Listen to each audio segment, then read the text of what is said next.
¿Por qué los filósofos y los curas se toman casi siempre la ficción en serio? La gente no sabe diferenciar entre ficción literaria y mentira. En particular, a los filósofos y a los curas les cuesta mucho trabajo distinguir la ficción de la mentira, de la apariencia o incluso del error. Hasta tal punto esto es así que podríamos preguntarnos por qué los filósofos y los curas se toman casi siempre la ficción en serio. Y no solo ellos, todas las ideologías dogmáticas y todos los fundamentalismos se toman siempre la ficción en serio. ¿Por qué? La ficción implica una dosis de humor de la que, con frecuencia, los filósofos carecen. Prefieren el cinismo o el escarnio, pero no desarrollan fácilmente el sentido del humor. La risa es muy fácil de congelar en la inteligencia de un filósofo. A lo largo de esta serie de audios que aquí iniciamos, trataremos de responder a esta y otras preguntas relacionadas con la ficción y el humor. Desde una perspectiva afín a la poética de Aristóteles, en cuya trayectoria interpretativa se sitúa toda la teoría literaria habida hasta el presente, se considera que una suerte de falacia poética constituye el núcleo esencial de la literatura.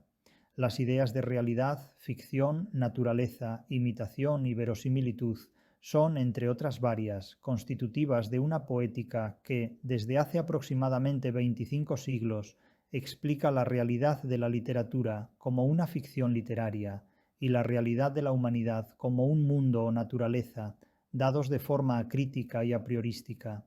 Estos audios tienen como finalidad definir el concepto de ficción en la literatura.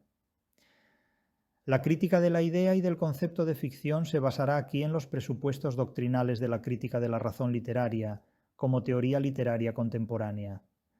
La tesis que sostendré parte de una crítica que inhabilita la epistemología aristotélica como criterio explicativo de la ficción literaria, al considerar la filosofía de Aristóteles, construida con objeto de interpretar un mundo que desapareció hace casi 25 siglos, un punto de partida errado para plantear hoy cualquier reflexión sobre la idea de ficción en la literatura.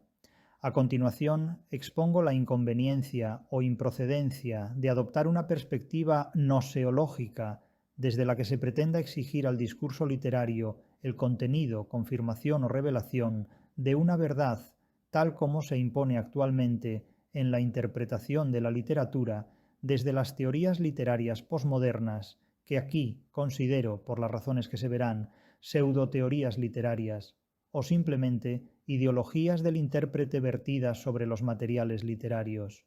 Finalmente, propongo que la única posición adecuada, en términos críticos y científicos, es decir, desde la filosofía y desde la teoría de la literatura, para construir un concepto de ficción que resulte operativo y útil a la hora de interpretar los textos y las obras literarias, es la perspectiva ontológica, concretamente, la que ofrece de la literatura la ontología materialista. Continuaremos.